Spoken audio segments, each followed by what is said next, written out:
Everyone, welcome to ZChem chemistry classes. तो भाई continue करते हैं अपने रोटेशनल स्पेक्ट्रोस्कोपी को। डाइएटॉमिक मॉलिक्यूल्स के लिए रोटेशनल स्पेक्ट्रा हम पढ़ रहे थे। तो भाई रोटेशनल स्पेक्ट्रा होता क्या है डाइएटॉमिक मॉलिक्यूल्स के लिए, ये हम बहुत सारी चीजें इसके बारे में जान चुके थे। फिलहाल अभी हम ये बात कर लेते हैं भाई इस वक्त हम पढ़ के आ रहे हैं भाई मॉलिक्यूलर स्पेक्ट्रोस्कोपी पढ़ रहे हैं, सबको पता है सर। तीसरी यूनिट हमारी मॉलिक्यूलर स्पेक्ट्रोस्कोपी की। इससे पहले एलिमेंट्री क्वांटम मैकेनिक्स और एटॉमिक स्ट्रक्चर को हम कंप्लीट कर चुके हैं और उनके सबके जो क्लास नोट्स हैं वो हमने टेलीग्राम चैनल जेडकेम केमिस्ट्री क्लासेस पे अपलोड कर दिए, तो आप वहां से डाउनलोड कर सकते हैं। और दूसरी चीज भाई, हमारा यूनिट 3 यानी मॉलिक्यूलर स्पेक्ट्रोस्कोपी हमने स्टार्ट किया था, जिसमें से हमारा कई सारे लेक्चर्स हो चुके हैं। आई थिंक 5-6 लेक्चर हो चुके हैं और जिनमें हमने इंट्रोडक्शन भाई होती गया है। उसके बाद इलेक्ट्रोमैग्नेटिक रेडिएशंस क्या होते हैं उनके बारे में जान लिया था, रीजन क्या होता है स्पेक्ट्रम के वो जान लेते, स्पेक्ट्रोमीटर जान लेते, बॉर्न ओपेनहाइमर अप्रोक्सीमेशन बहुत महत्वपूर्ण होता है भाई, इसको भी हमने कवर कर लिया था। डिग्री ऑफ फ्रीडम पढ़ चुके थे, रोटेशनल स्पेक्ट्रोस्कोपी स्टार्ट किया था भाई, बहुत बेहतरीन तरीके से इसको समझने की कोशिश की हमने। आई होप, मुझे उम्मीद है कि आपको चीजें समझ में आ रही होंगी। सबसे पहले हमने जाना था कि सर हमारे पास जो रोटेशनल स्पेक्ट्रोस्कोपी होती है या फिर रोटेशनल स्पेक्ट्रा होता है वो क्या होता है, उसका थ्योरेटिकल रीजन जाना है ना। उसके बाद फिर हमने जो लास्ट क्लास थी उसमें हमने बहुत अच्छे से इसको समझने की कोशिश की थी कि एक्चुअल में किस तरह से रोटेशन होता है, उसमें किस तरह से वेव आती है, एनर्जी आपकी एब्जॉर्ब करती है, रेजोनेंस होता है, किस तरह से हमारा कोई भी मॉलिक्यूल एक एनर्जी स्टेट से हायर एनर्जी स्टेट पर जाता है। उसी को तो ट्रांजिशन बोलते हैं ना। और इन ट्रांजिशन के लिए वो भी हमने समझा था भाई, मोशन हमारे पास लीनियर को हमने रोटेशनल मोशन यानी एंगुलर मोशन के साथ रिलेट किया और रिलेट करने के बाद फाइनली हमने क्या किया था, उसकी एनर्जी को ड्राइव कर लिया था, जो एनर्जी का फॉर्मूला हमारा था, है ना। एनर्जी का फॉर्मूला हमने निकाल लिया था। एनर्जी फॉर्मूला हमारे पास क्या था भाई, एनर्जी फॉर्मूला हमने निकाला था E = BJ+1। J क्या है हमारा, रोटेशनल क्वांटम नंबर है। अच्छा, अगर आप B लेते हो तो आपकी एनर्जी आपकी जूल में निकल के आएगी, अगर आप B बार का यूज करते हो तो एनर्जी आपकी सेंटीमीटर इनवर्स में निकल के आएगी। सर ये हमने जान लिया था। और अगर B की बात करें सर, B क्या है, B हमारा रोटेशनल कांस्टेंट होता है जिसकी वैल्यू है h²/8π²I। और B बार की अगर हम बात करें तो उसका जो वैल्यू है दैट इज h/8π²IC।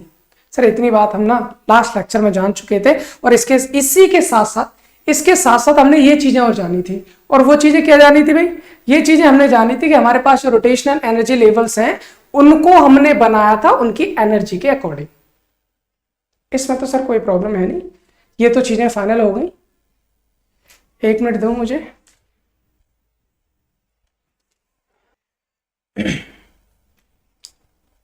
ओके, फिर कंटिन्यू करते हैं भाई। इतनी चीजें तो हमने लास्ट क्लास में जान ली थी। आज हमने लास्ट क्लास में ये छोड़ा था हमने, जैसे कि यहाँ पर 2 एनर्जी स्टेट है, इन दोनों के बीच की एनर्जी हमने 2 भी निकाली थी। यहाँ पर सर 4 भी है, यहाँ 6 भी है, 8 भी है, इसी तरह से आगे तक चलती चली जाती है। जैसे मान लीजिए हमने कहा सर रोटेशनल 2 लेवल है हमारे पास, एक J = 11 है, दूसरा J = 12 है। हम सर कैसे पता करेंगे उनके बीच में एनर्जी डिफरेंस कितना रहेगा। सर मेरे पास में रोटेशनल एनर्जी लेवल मैंने बोल दिया सर 30 और 31 के बीच बताइए, 47 48 के बीच बताइए, है 51 52 के बीच बताइए। सर इस तरह से तो कुछ भी बोला जा सकता है और उन कुछ भी में हमारे पास एनर्जी डिफरेंस क्या रहेगा, तो वही चीज आज हम कैलकुलेट करने वाले हैं। ठीक है, वही चीज हम कैलकुलेट करने वाले। चलिए फिर इसको करने के लिए हम एक काम करते हैं, हम बहुत ही प्यार से छोटी सी चीजों से इसको समझने की कोशिश करते हैं। तो हम यहाँ पर 2 रोटेशनल एनर्जी लेवल बनाते हैं। एक एनर्जी लेवल मैंने ये बना दिया है रोटेशनल लेवल, ठीक है, और दूसरा रोटेशनल लेवल मेरा ये रहा। ठीक है सर, एक काम करते हैं, ये जो रोटेशनल लेवल है मैं इसको मान लेता हूं ये मेरा J है और इसको मैं मान लेता हूं ऐसा मान लो ये मेरे पास J है और ये मेरे पास J+1 है। आपको J1 और J2 इस तरह से मान लेते हैं, J1 = J हो गया और J2 = J+1 होगा। भाई जाहिर सी बात है मैं 2 3 या 3 4 या 4 5 के बीच का डिफरेंस ही तो निकालूंगा, एक का डिफरेंस रहेगा, इसलिए मैं इसको सीधे सीधे J2 कुछ मत करो, यहां पर मान लीजिए J और यहां पर J+1। इसकी एनर्जी को मैं EJ मान लेता हूं और इसकी एनर्जी को मैं मान सकता हूं EJ+1। कितना मान लेते हैं भाई, EJ+1। भाई इतना मान सकते हैं, इसमें तो कोई प्रॉब्लम है नहीं, बिल्कुल नहीं है। अब हमें एक काम करना भाई, काम क्या करना सर, काम ये करना, हमको ये जानना सर इन दोनों के बीच का एनर्जी डिफरेंस कितना रहेगा, यही तो जानना है। यानी कि मेरे को निकालना है डेल्टा ई, डेल्टा ई निकालना है। चलिए फिर कोई दिक्कत नहीं, हम आराम से इधर करने की कोशिश करते हैं कि सर किस तरह से निकालेंगे। अगर मेरे को एनर्जी डिफरेंस चाहिए, मुझे क्या करना होता है सर, मुझे एनर्जी लेनी होती है किसी भी फाइनल स्टेट की, और उसमें से मैं माइनस कर दूंगा एनर्जी को इनिशियल स्टेट की। मेरे पास ये इनिशियल स्टेट है भाई, नीचे वाली मैंने इनिशियल मानी है ना, ऊपर वाली को मैं क्या मान लेता हूं, फाइनल। यानी कि कोई भी मॉलिक्यूल रोटेशन के दौरान इनिशियल से फाइनल पे जाने वाला है। मैंने एक डिफरेंस आपको ले रखा है, उन्हीं के बीच का एनर्जी डिफरेंस हम निकालना है ना। तो भाई इनिशियल से फाइनल पे जा रहा है, तो फाइनल वाली में से इनिशियल वाली एनर्जी को माइनस कर दो, मेरे को एनर्जी डिफरेंस निकल आएगा। सर इसमें तो सोचने वाली बात है ही नहीं। मतलब कहने का ये है सर, अगर मुझे डेल्टा ई चाहिए तो मुझे क्या करना पड़ेगा, मुझे ई जे प्लस 1 वाले में से मुझे माइनस करना पड़ेगा ई जे को, तो मुझे एनर्जी डिफरेंस निकल आएगा।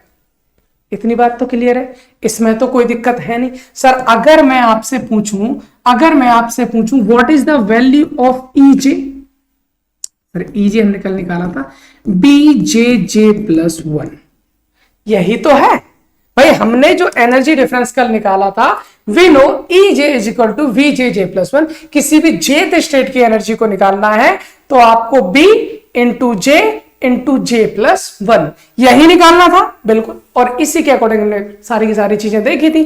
तो भाई हमें यहां पर भी तो कहना है जेथ लेवल की जो एनर्जी है that is B J plus 1। Sir अगर मैं आपसे ये पूछूं मुझे एनर्जी बता दीजिए जे प्लस 1 के लिए, क्या करना पड़ेगा भाई, बी ई जेथ लेवल की एनर्जी चाहिए तो बी को मल्टीप्लाई करो जे से, और उसमें एक और जोड़ दीजिए जे प्लस 1 हो जाएगा। वैसे अगर मुझे एनर्जी चाहिए भाई जे प्लस 1 वाले की, तो बी को मल्टीप्लाई कीजिए जे प्लस 1 से, और इसमें एक और ऐड कर दीजिए, मतलब जे प्लस 2। आई होप इतनी बात आपको समझ में आ रही होगी कि ई जे की वैल्यू कितनी होगी और ई जे प्लस 1 की वैल्यू कितनी होगी। सर कुछ नहीं करना, इसको उठाओ इन दोनों को और यहां पर पटक दीजिए। ठीक है सर, कर लेते हैं। क्या करना भैया, यहां पर हम लेके आए डेल्टा ई बराबर ई जे प्लस 1 की वैल्यू कितनी है सर, ये है बी, फिर यहां पर है जे प्लस 1, फिर क्या बचा भाई जे प्लस 2, ठीक है, माइनस क्या बचा भाई बी जे, और यहां पर है जे प्लस 1। आई होप इतनी बात क्लियर है, इसमें कोई प्रॉब्लम नहीं है। सर यहां पर बी जे प्लस 1 को कॉमन ले सकता हूं, बिल्कुल ले सकते हो। अगर मैं यहां से बी जे प्लस 1 को अगर कॉमन ले लूं तो मेरा यहां पर क्या बचेगा, सर यहां बचता है जे प्लस 2। यहां से क्या बच रहा है J plus 2 minus B J plus 1 चला गया। जब बी जे प्लस 1 चला गया तो बचा कौन, जे बचा। सर यहां से जे बच रहा है। मुझे एक चीज समझ में आ रही है, क्या समझ में आ रही है सर, जहां पर जे प्लस का है यहां जे माइनस का है, दोनों को कैंसिल कर दीजिए, और अगर आप कैंसिल कर देंगे तो यहां से हमारा फाइनली डेल्टा ई क्या, देखो डेल्टा क्या आ जाएगा, डेल्टा ई बराबर हो जाएगा, यहां तो बी जे प्लस 1 हो गया, यहां क्या बचा केवल 2, यानी 2 B J plus 1। This is the क्या भाई, ये है हमारे पास एक एनर्जी डिफरेंस का फॉर्मूला, एक एनर्जी डिफरेंस का फॉर्मूला हो गया। और यहां पर जे क्या है भाई, जे है हमारे पास क्या, हम बोल सकते हैं इनिशियल, यानी कि जहां से जाना है लोअर वाला रोटेशनल क्वांटम नंबर, और जे प्लस 1 हायर वाला, तो आपको जे प्लस 1 लेना है। अगर पूरा जे प्लस 1 मानते हो तो ऊपर वाली स्टेट को ले लीजिए, या फिर नीचे वाली को लेकर एक बढ़ा दीजिए। कहने का मतलब ये, अभी हम थोड़ा सा यहां जाते हैं और समझने की कोशिश करते हैं, यहां जाके समझने की कोशिश करते हैं। देखो एनर्जी डिफरेंस में यहीं पर समझा रहा हूं वापस से, क्यों अलग से नहीं बना रहा हूं, आपको इजीली समझ में आ जाएगा। यानी कि यहां से अगर हमें निकालना भाई साहब एनर्जी डिफरेंस, क्या निकालना है, एनर्जी डिफरेंस, तो डेल्टा ई हमारा जो है वो क्या हो जाएगा, वो हो जाएगा सर 2b जे प्लस 1। क्या हो जाना है यहां से 2b जे प्लस 1। अब इसको देखो यहां पर हम प्रूव करके देख लेते हैं कि हमने ये फॉर्मूला सही निकाला है या गलत निकाला है। देखिए भाई, अगर मैं जे की वैल्यू 0 रख दूं, जे इक्वल टू 0 रख के देखो, अगर मैं जे की वैल्यू 0 रखूंगा, 0 प्लस 1 1 हो जाएगा, क्या बचेगा 2b। सर डिफरेंस 2b आ रहा है, 0 और 1 के बीच का डिफरेंस कितना आ गया, 2p आ गया। आगे देखो, अगर सर मैं यहाँ पर j की वैल्यू 1 रख दूं, j की वैल्यू 1 से 2 के बीच में डिफरेंस देखना है, j की वैल्यू 1 रखो, 1 + 1 कितना 2, 2 2 जा 4, सर 4b की डिफरेंस आ गया। समझ में आ रहा है कुछ? आई होप इतनी बात आपको समझ में आ रही होगी। चलिए हम एक काम करते हैं, डिफरेंस को निकाल ही लेते हैं, यहाँ पर डिफरेंस निकाल लेते हैं। ये हमारे पास डिफरेंस निकाल, हमें निकालना है सर j इक्वल टू, अगर 0 से कोई भी ट्रांजिशन j इक्वल टू 1 के बीच हो रहा है तो हमारा एनर्जी डिफरेंस क्या रहेगा। j इक्वल टू 1 से अगर कोई ट्रांजिशन j इक्वल टू 2 पर जा रहा तो डिफरेंस क्या होगा। j इक्वल टू 2 से j इक्वल टू 3 पर जाना तो क्या होगा। j इक्वल टू 3 से j इक्वल टू 4 पर जाता है तो क्या होगा।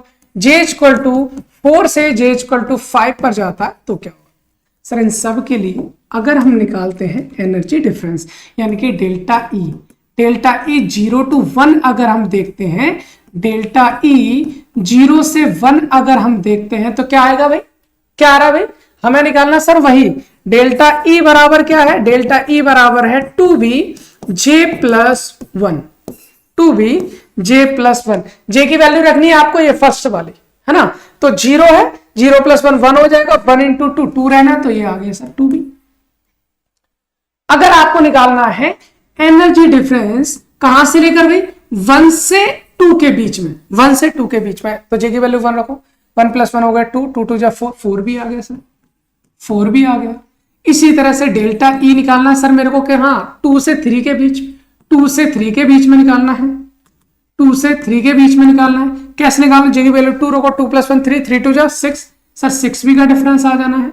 अगर आपको डेल्टा ई निकालना है 3 से 4 के बीच में, आपको क्या करना है, 3 + 1 4, 4 2 जा 8, 8 भी हो जाना है सर, है ना। अगर आपको एनर्जी डिफरेंस निकालना है 4 से 5 के बीच में, तो आपको क्या करना भाई, 4 + 1 5, 5 2 जा 10, 10 भी का डिफरेंस आ जाए।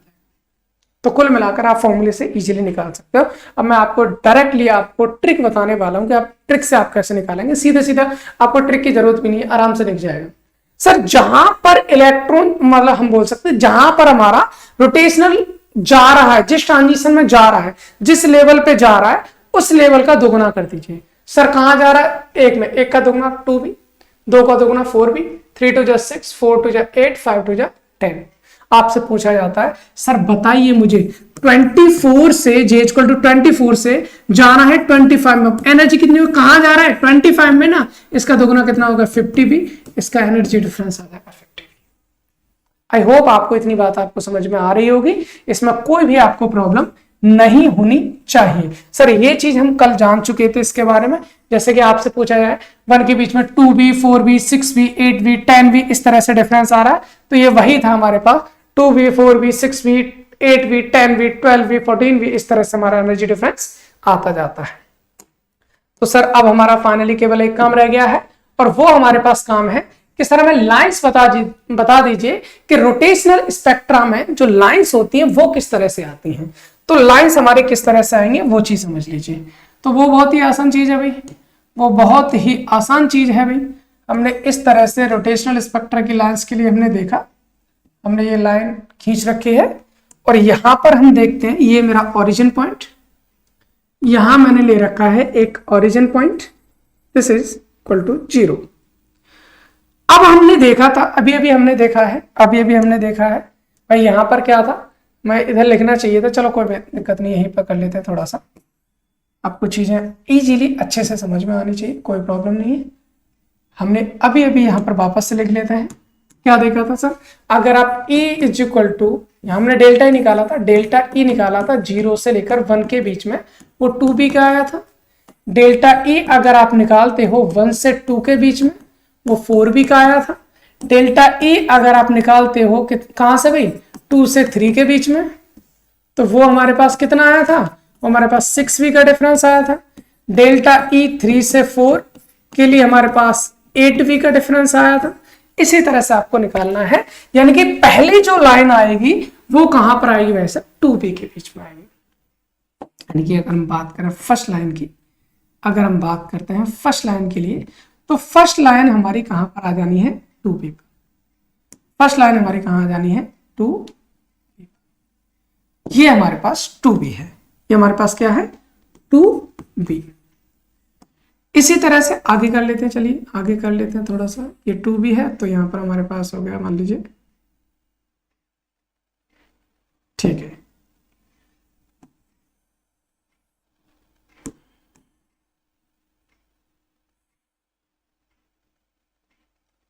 ठीक, आगे और थोड़ा सा करना है सर में, कोई बात नहीं, कर लेते हैं कर लेते हैं कर लेते हैं, काफी है काफी। तो जैसे हमने 2b का डिफरेंस ले रहे हैं, ये 2b हो गया, यहाँ पर ये हमारे पास 4b हो जाना है, 4b हो जाएगा, ये 6b हो जाएगा, 8b, 10b, 12b, 14b, 16b। इस तरह से हमारे पास ये हमने डिफरेंस यहाँ पर ले रखा है। तो अगर हमारा क्या है, हम बोल सकते हैं अगर हमारा क्या है, जो ट्रांजिशन हो रहा है वो 0 से लेकर 1 में आ रहा है, 0 से लेकर 1 आ रहा है, यानी कि j इज इक्वल टू 0 से 1 के बीच अगर हमारा ट्रांजिशन है तो उसकी जो लाइन हमारी आनी है वो कहां पर आएगी, 2b पर आएगी। अगर हमारा transition j is equal to 1 से 2 के बीच में हो रहा है तो वो हमारे पास लाइन कहां आएगी, 4b पे आएगी। अगर हमारा ट्रांजिशन 2 से 3 पर जा रहा है, 2 से कहां जा रहा है, 3 पर जा रहा है, तो यहां होनी है। ट्रांजिशन 3 से 4 जा रहा है तो ये होगा। ट्रांजिशन अगर हमारा 4 से 5 जा रहा है तो ये हो जाना है। ट्रांजिशन 5 से 6 जाएगा तो ये लाइन आनी है, 6 से 7 जाएगा तो ये लाइन आनी है, और 7 से अगर 8 जाएगा तो लाइन हमारी ये आनी है। आई होप आपको समझ में आ रहा होगा कि जो रोटेशनल स्पेक्ट्रा होता है वो रोटेशनल स्पेक्ट्रा में किस तरह से लाइंस हमारी आती हैं। इसमें आपको कोई भी प्रॉब्लम आपको यहाँ पर नहीं आनी चाहिए। उम्मीद करता हूं यहाँ पर आपको कोई भी प्रॉब्लम अभी तक नहीं आएगी और इसमें दिक्कत नहीं होनी चाहिए, ठीक है। अच्छा, एक चीज हमें जो पहले बतानी थी, चल कोई दिक्कत नहीं, अभी हम जान लेते हैं इसको, और वो हमारी चीज ये है, कि हम यहाँ पर सिलेक्शन रूल जानना था। एक्चुअली हमें क्या जानना था, सिलेक्शन रूल। यहाँ पर बीच में लिख देता हूँ ना, यहाँ पर हम बीच में एक ले लेते हैं सिलेक्शन रूल के लिए। तो कोई दिक्कत नहीं, आप आगे करो या पीछे करो, उससे ज़्यादा फर्क नहीं पड़ना, बस हमें टॉपिक समझ में आना चाहिए अच्छे से। तो यहाँ पर जान लेते हैं सिलेक्शन रूल। बस एक लाइन जाननी है और कुछ नहीं है इसमें। सिलेक्शन रूल किस चीज़ का सिलेक्शन रूल है भाई? ये है हमारे पास रोटेशनल ट्रांजिशन के लिए सिलेक्शन रूल, है ना। कहाँ रोटेशनल ट्रांजिशन हो सकता है, कहाँ नहीं हो सकता है। तो जैसे अभी आपसे कहा जाए सर आपने एनर्जी डिफरेंस लिया, ये J से J इक्वल टू J+1 में लिया, J+2 3 ऐसा ले सकता है, तो हम कहेंगे बिल्कुल नहीं ले सकते। तो इसलिए वो सिलेक्शन रूल कराना जरूरी है। सिलेक्शन रूल ये कहता है कि अगर कहीं पर भी हमारा ट्रांजिशन हो रहा है तो ट्रांजिशन में जो हमारे पास रोटेशनल एनर्जी लेवल होते हैं उनका डिफरेंस केवल +-1 का ही होना चाहिए। कहने का मतलब ये है अगर J इक्वल टू 0 से 1 जा रहा है, या J इक्वल टू 1 से 2 जा रहा है, या J इक्वल टू 2 से 3 जा रहा है, या फिर हम उल्टा भी बोल सकते हैं, कि हमारा सर J इक्वल टू 1 से 0 जा रहा है, J इक्वल टू 2 से 1 जा रहा है, या J इक्वल टू 3 से 2 जा रहा है, तो ये सारे के सारे ट्रांजिशन अलाउड होते हैं। दीज आर अलाउड ट्रांजिशन, यानी कि अंतर केवल एक का होना चाहिए, या तो ऊपर जाए या नीचे आए।